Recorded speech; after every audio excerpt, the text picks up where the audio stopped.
President Obama started with a much weaker economy than I did. Listen to me now. No president, not me, not any of my predecessors, no one could have fully repaired all the damage that he found in just 4 years. It is fair to say that everyone inside the Beltway and across America is talking about the book that details what many have whispered about in recent years, a rumored battle between the Clintons and the Obamas. The book is called Blood Feud, The Clintons versus the Obamas, a tome that is being hailed and assailed at the same time by the usual cadre of reviewers, but is also raising plenty of new questions about Mrs. Clinton and that possible run to the White House. Let's welcome in at midpoint the author of Blood Feud, former foreign editor of Newsweek, former editor-in-chief of the New York Times, Ed Klein joins us. It's always good to have an Ed to Ed. Welcome in, Ed. Thank you, Ed. This is interesting because, I mean, the book is getting an awful lot of publicity, and there's a lot of people who are rather shocked about the details of the feud.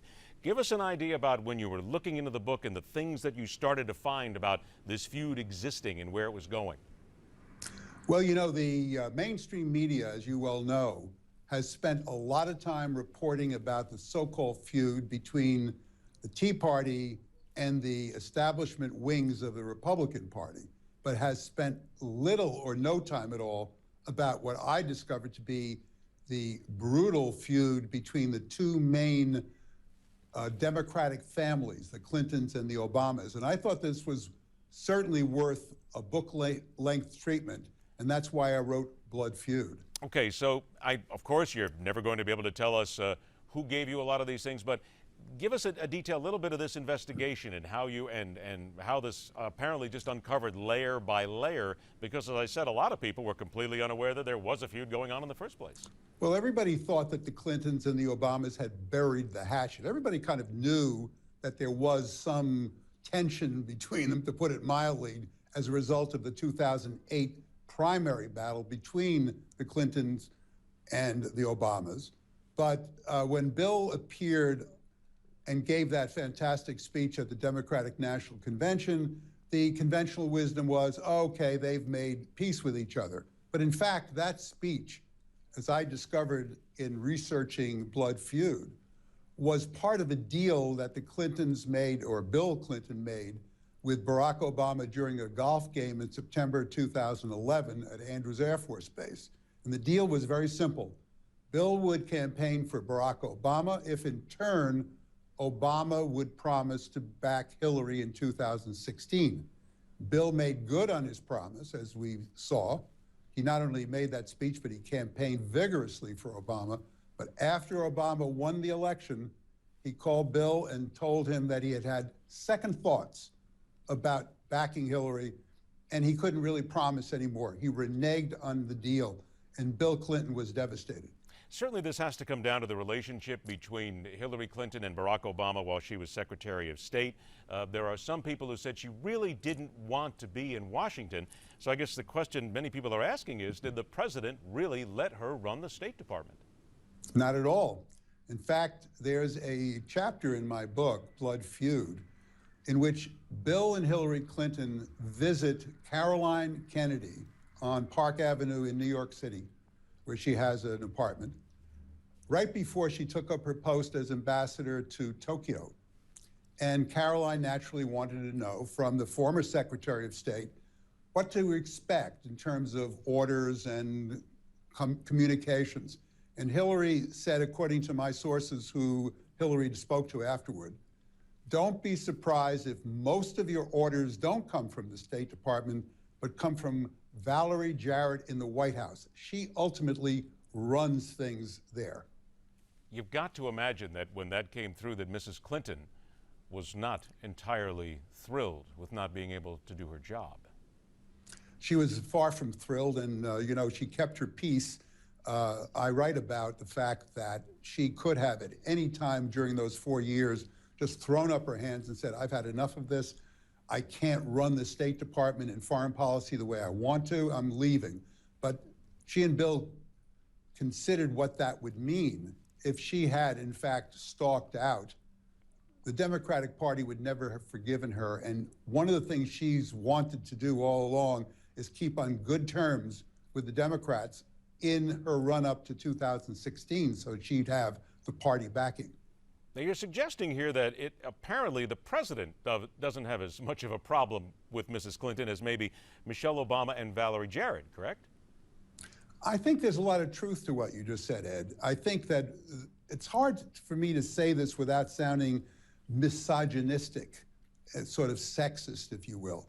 But in fact, all my reporting shows that Michelle Obama and Valerie Jarrett have monopolized the access to the president and have kept people away who might have contending voices. I interviewed, for instance, Vernon Jordan, who of course is a great figure in the Democratic Party. And I asked him, what is Valerie Jarrett's power? Where does it come from? Where does it stem from? And Jordan, whose wife, by the way, happens to be related to Valerie Jarrett, they're cousins, I believe, said on the record to me in an interview that appears in Blood Feud that her power comes from one simple fact: proximity.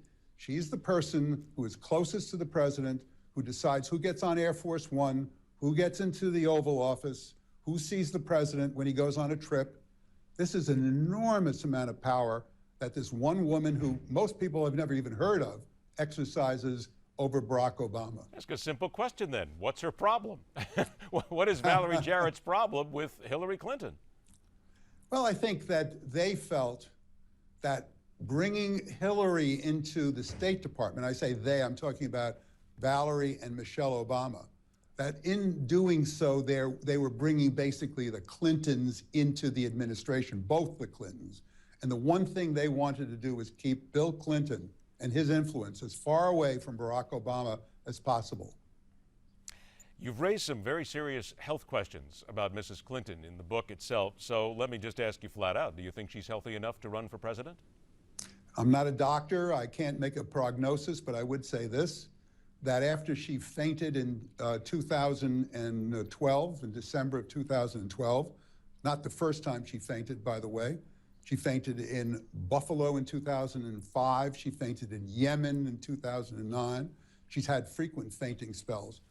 She was admitted to New York Presbyterian Hospital, where her doctor told Bill Clinton, in the presence of some other people whom I interviewed, that his wife, Hillary, had a problem with her heart valve.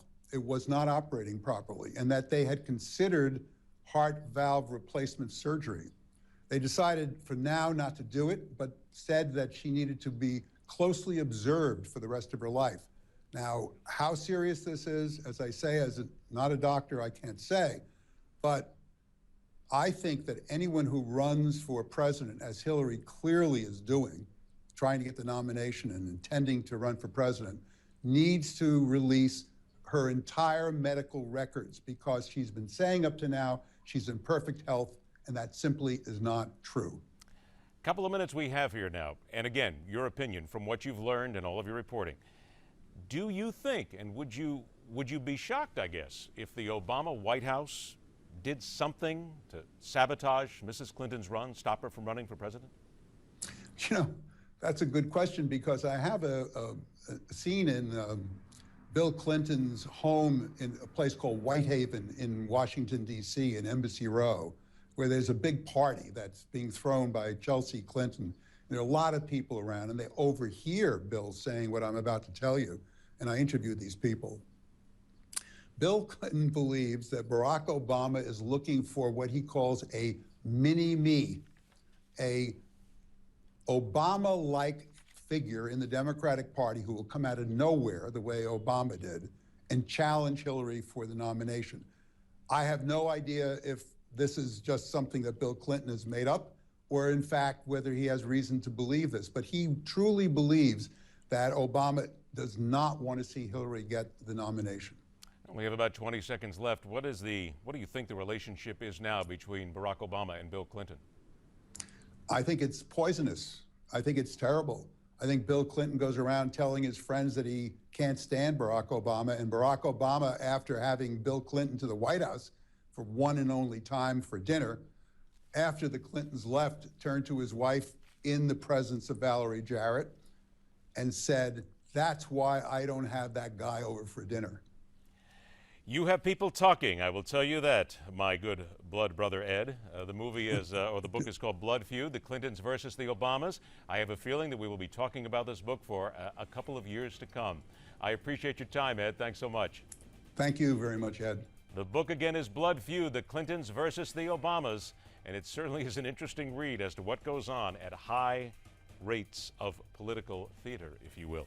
You can always tell us what you think on social media, and we will respond, of course, because that's what we do on the Newsmax TV network. And here on Midpoint, every day, we question everything.